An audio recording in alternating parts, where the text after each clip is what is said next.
Hi, everyone. My name is Shira Myro, and I'm here with my colleague, Dr. Lexa Altman. And in this short YouTube miniseries, our aim is to unpack all your questions around psychedelic assisted therapy. Today, the question we're going to explore is intentions. What are they, and how do they relate to the work? Mm-hmm. Right. When people come to inquire about treatment, the very first question we ask is why? Why are you seeking out this treatment? And the why is really oftentimes the place in which a person feels either stuck or a place in which they're suffering or they want relief from that suffering. So they might come in with a very specific ask. And our role, and one goal we have as the facilitator, is to really help open the menu of options about what's possible with this medicine. And there's such a wide range of possibilities around what people can ask for and then also receive from this kind of therapeutic experience. So, Shira, one thought I have is that we could make intentions feel less theoretical and more applicable and accessible. So I was wondering maybe if you want to give an example of what are some intentions that people bring in, or how do we help refine those intentions? Sure, that's a great question. So let's say someone might come in and say, I've been struggling with depression my whole life, and, the SSRIs just don't work all that well. And I'd really love some relief from my suffering. So we might start there, but as we start to unpack, we might get to a place where the depression is symptomatic of, let's say, I've been dealing with this inner critic, or my mother's voice, or my father's voice, or some voice that's constantly in my ear saying, I'm never good enough.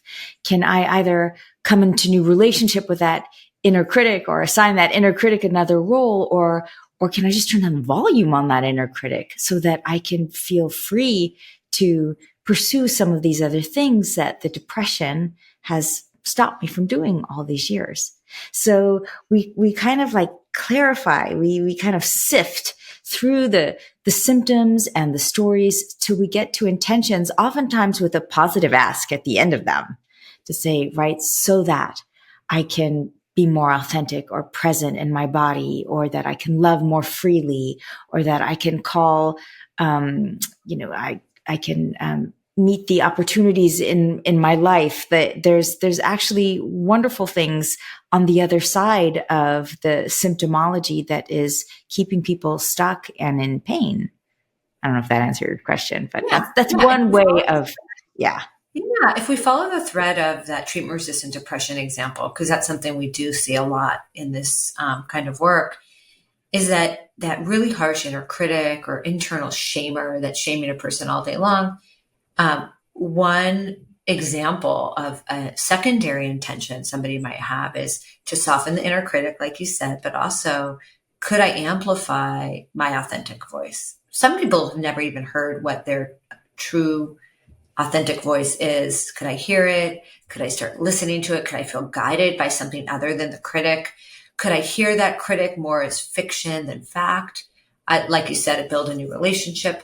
I think another example, something that comes in a ton into our practice, are people who come in with a lot of hypervigilance. Like they've maybe been exposed to lots of trauma, and there's this like watchdog inside of them that's always on, scanning, scanning, scanning. And it impedes them from resting, but Mm-hmm. also taking in other kinds of feedback or taking in love because there's so much fear in the system.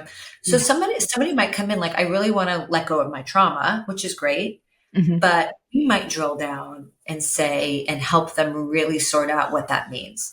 Oh, I'd like that watchdog, that hypervigilant part of me, to be able to sit down sometimes. Or I'd like to be able to scan for other things other than danger so I could take in love or connection.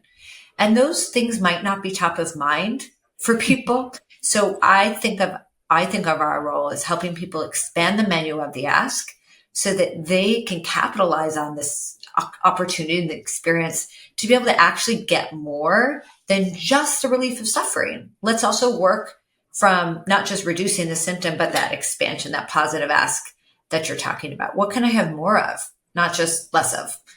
I love that. I love that. So what you're saying is you can have multiple intentions. Yes. Yes. Okay. We don't want 10, but we say to people, that might be years worth of work, but we might say 2 to 4. And, that so much of that preparation is to help a person distill their intentions and get that clarity and feel like they're really in alignment with what they're wanting. So we actually spend a lot of time on the subject. Speaking of, it's like the North Star. It's a thing we're orienting towards as the focal point of the journey. So in that integration that we speak so highly of and much of is how important intentions are for the integration. So maybe we can speak to how do we use intentions while we're integrating the psychedelic journey and what that looks like. Totally. And it's a really big component of it, which is how you leverage the wisdom and the insight and the expansion. For some folks, it's a download. For some people, it's directives. All of that material that comes forward and put it through some kind of a sifting process on the other end, make meaning out of it. What does this mean for me? And sometimes the meaning isn't immediate. Sometimes it's not totally clear. Some people have had directives like, you must leave your house. You must put it on the market. or maybe this isn't the right relationship. Do not make any big decisions right after this experience. Yes, we're just going to sidebar. Yes, it's very, very important. Even if it feels really clear in the moment, we always say pause, wait for a month, 2 months, because if it is, it could be a momentary awareness or it could be something that's lasting. So we always invite people to just create a holding container around all of this information. But coming back to the question of intentions, intentions are kind of ongoing. They're not like New Year's resolutions. There's something that you want to build habits and a practice and a relationship to so that you can kind of keep threading the experience through into the coming weeks and months. Right. Well, one example I was thinking about with the client we were referring to with treatment-resistant depression that wanted to soften their inner critic and amplify their own authentic voice. One example in integration that came up with this particular person was that they came in soon after the journey. They came into contact with what would be considered like a triggering event, like their boss was disappointed in them. And that typically had been a place in which the boss was upset and then they would shame and judge and harshly themselves. So something that might come up in integration is that exposure to the trigger. We work with that inner critic and what that looked like or what kind of came from that, and how a person can continue to ground themselves in some of the new awareness. So that might be self-compassion, or it might be, again, the sound of another voice that's present that came through in the journey. So we might use like a real life example to help harness and concretize what was learned and how that intention truly is at the forefront of what we're paying attention to after the journey, helping a person in real time, in real life, discover new pathways of being with what was hard. And like we say that a lot, it does also take many go-arounds to learn new habits. And so it really continues to be something that needs to be practiced and lots of awareness pointed at it over and over again. And so the other thing I was going to say is these intentions tend to be pretty consistent over time. So if somebody has a series of sessions with us, those intentions kind of continue to be a through line or a theme, that a person's still working with similar themes, even if some things have been let go of. They are very important conflicts a person's working with. And So we see a lot of consistency, even if it's not exactly the same. I don't know if that made sense, but Well, okay, so let me ask you a question. So if someone came in and said, hey, um, I've had a string of unsuccessful relationships. I could never seem to find, the one, something like that. And let's say after the journey, if the intention be, hey, I want to find a long lasting partnership, but what if that doesn't materialize? I'm just throwing out a scenario. Actually, I like that example because part of the sifting and sorting of what we do as facilitators is turn the attention back onto what's going on within the person that might be either in the way or a challenge to form a secure, close, intimate partnership, that we're not going to manifest that partner post journey necessarily. But what we might do is come more into contact with what's been in the way or what needs to open to be available for that kind of relationship. And that, again, might take a few passes, right? Might take a few times of visiting some of the material that has been hard to get to or hard to see or hard to make sense of or make those real life changes.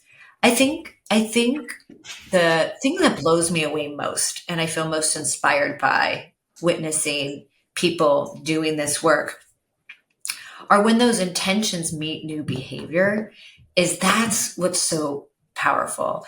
And sometimes it falls so even underneath the person's radar because the change has happened internally. So when they actually take the new step of the new behavior, they've like already done the hard thing by changing their perspective on something that then when behavior changes, sometimes we literally have to say, did you know what just happened? You just made a move you've never made before. You just took a step that I don't know if you realize you're moving east and you were west. Like it can feel that big and powerful sometimes when that action step in a new way has happened. But again, that only happens when that internal shift or that new way of seeing has been clarified for somebody. It's very hard to take a step when your worldview hasn't changed. It's very, if you still are thinking and believing the same things, you're just like doing a dance move or something without truly being able to like hear the music and embody it. And so I guess it's our way of saying it feels like it all starts with the intention. It really is the foundation of what it is that we're working with and what's the most important to that person. So we do spend a lot of time with it.